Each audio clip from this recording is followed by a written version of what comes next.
Remember when you were a kid and you thought you had free will and you could just do whatever you're in control of your life, right? You have your thoughts and your feelings. Oh, and you got your problems and you know the best way to get out of it. You can make your decisions and your research. You can do whatever you want. It's your life. You're in control, right? Yeah, and then you get older and you notice that all your friends, they all kind of get stuck in the same shit that you're stuck in. Now, did they copy you? Are people copying you? Why is everybody making the same observations and the same decisions on the same things, especially at the same time in life, and therefore getting the same results? You're not copying anybody. You got free will. You're doing what you want to do. It's a little weird that everybody's kind of doing the same thing. So if I were to learn anything over my years of studying personality type and logging people and doing all this crap, the biggest, deepest thing that I kind of take away, my own self and my own heart, is how much we are programmable. That our thoughts are not our thoughts. Our thoughts are our genetics, our thoughts are our upbringing, and our thoughts are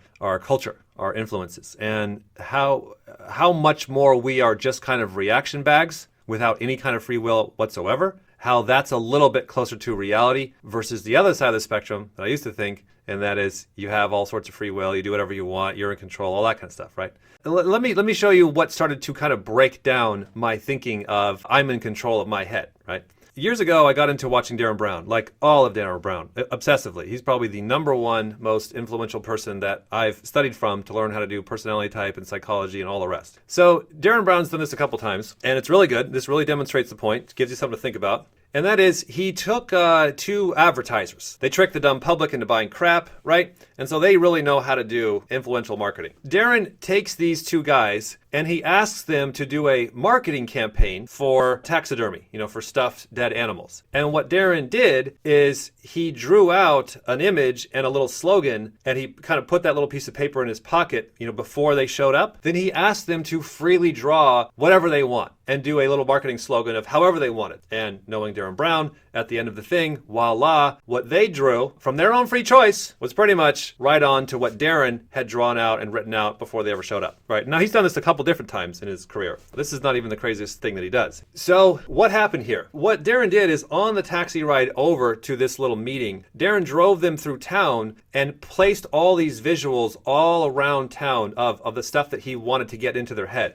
The little bear, the harp, all that kind of stuff. And so they were completely unaware that they're just absorbing all of this information. And that goes into their unconscious. Now, when they're asked to make a decision, their brains do what? Their brains go into their unconscious and go, I need to think of an image. Let's see. Oh, here's one. And it pulls that image of a teddy bear or whatever up out of the unconscious, and they think it's theirs. They think that they came up with that. They thought it was their idea. And that's the joke, dude. So the point is, where are you getting your thoughts? Where are you getting your emotions? Where are you getting your decisions? You're digging down into your unconscious, bubbling up these thoughts, these ideas, these emotions, seemingly out of nowhere, but you don't realize that you stayed up late last night and watched 5 too many Taco Bell commercials. And now you want tacos. See? This is how the brain works at a very simple level, which is why Darren Brown can make such a hilarious career out of basically hacking the system and just kind of making fun of us on the outside of how programmable our brains are, and we don't even realize it. So what I've come to learn, after a couple years of doing what you should be doing right now, and that is rebelling against this, leaving some comments saying, no, I have free will, that sucks, whatever you want to have your emotional tantrum. I had mine many years ago. Please feel free to vomit away. The thing is, after you go through that stage, you then start to go, all right, well, now what? And you should be at kind of a very low, hopeless, nihilism, what's the point, type state, right? And here's where it now can get a lot better. Is you then start to realize the one thing that I do have free choice over, right?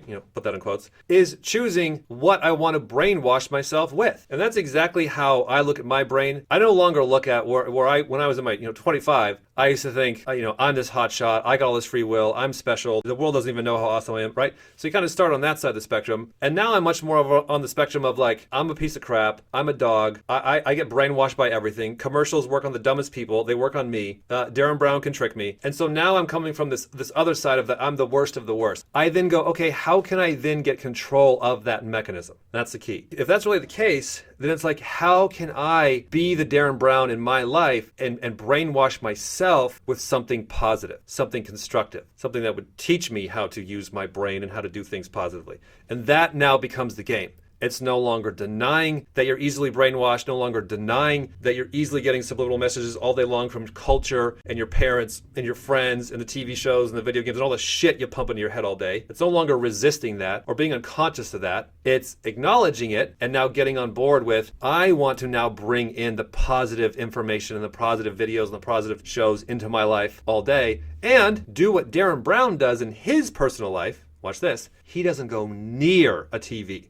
So think about that. The guy who's the best in the world at brainwashing people, he himself is afraid of TV. I won't even go near it. So what does that say? From there, you can really get a lot of positivity in your head because all of a sudden, after 6 months of loading your head with all this positive stuff of, podcasts and videos and books and all this positive stuff you're pumping into your head and keeping all the shit out, all of a sudden, you have all these great ideas. You have all these solutions. You have all these answers. You have all this motivation. You have all, where the hell is it coming from? Oh, I don't know. Just bubbling up out of your unconscious, came out of nowhere, just came from your free will, and now you can start to get control of your life.